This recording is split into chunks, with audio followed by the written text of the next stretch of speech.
Pro-Vérité, bonjour à tous mes condisciples de la grande classe éclaireur Pro-Vérité. Mon fils éclaireur, ils semblent tous fous, aveugles, mais surtout butés. Combien de fois l'imam et même le prêtre leur disent que seul Dieu établit l'homme au pouvoir. Quand le bon Dieu te confie le pouvoir, il espère que tu viennes en aide aux veuves et aux orphelins, mais surtout que tu maintiennes ton pays dans la quiétude pour permettre aux bien portants d'aller gagner sa pitance et celle de la famille. C'est-à-dire que tu prends le pouvoir, tu as entre les mains le destin de dizaines de millions de tes concitoyens. Et ce n'est pas rien. Et c'est là le challenge. Et c'est pour un temps. Et dès que ce temps est passé, accepte que ce soit la fin. Cède ta place, surtout quand ton passage à la tête de ton pays a été aussi plat qu'un terrain vague. Gbagbo, je ne suis pas en train d'affirmer qu'il est impossible de revenir au pouvoir. Mais pour cela, il faut faire preuve de finesse et de stratégie. Penses-tu que c'est ton cas?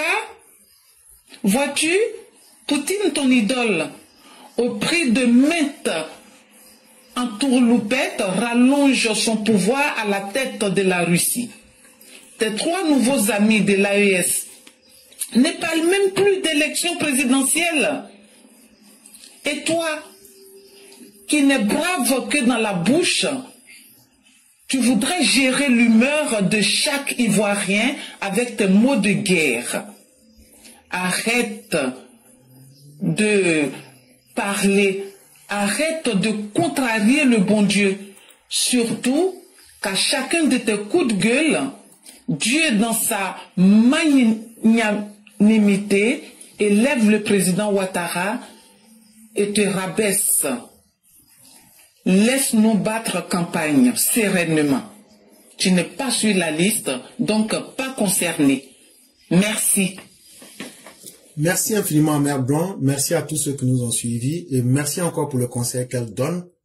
Quand on n'a pas été capable de quoi que ce soit, et quand on traîne un bilan aussi calamiteux que celui de Laurent Gbagbo, quand on a été un homme qui a nivelé la Côte d'Ivoire par le bas, et quand on a été aujourd'hui quelqu'un qui a piétiné son propre destin et qui est aujourd'hui le symbole même de l'échec dans tous les sens, je crois que si on a un minimum de bon sens, l'on devrait se cacher.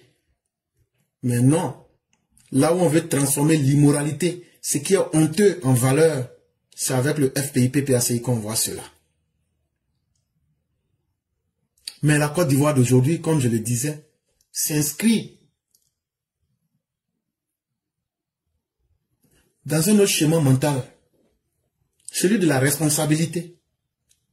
Et malheureusement, ces personnes ne comprennent pas et elles pensent que les Ivoiriens n'ont pas grandi, que les Ivoiriens sont restés dans l'enfance. Mais ça leur dépend qu'elles comprendraient cela. Fini le temps de l'amusement, fini le temps du désordre.